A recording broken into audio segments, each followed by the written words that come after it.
bertemu lagi bersama kami, saya Musliha dan saya Hanisah di channel Smahmi TV.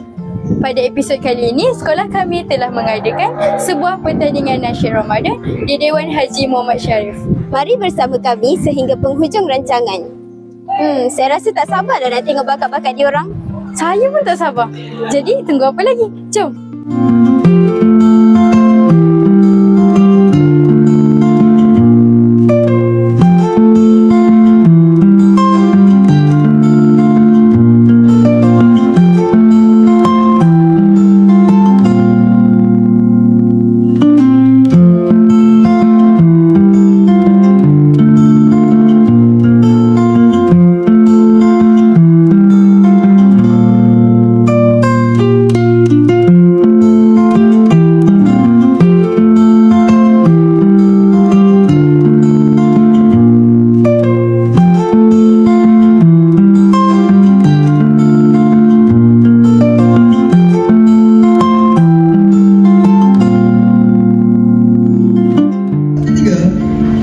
Disandak oleh kumpulan nasyid Amal Boys diamalkan secara 60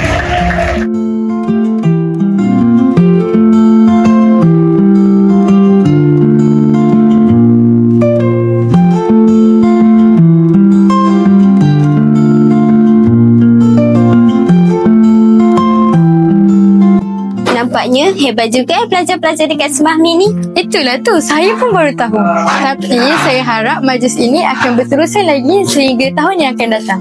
Nampaknya kita berada di penghujung rancangan.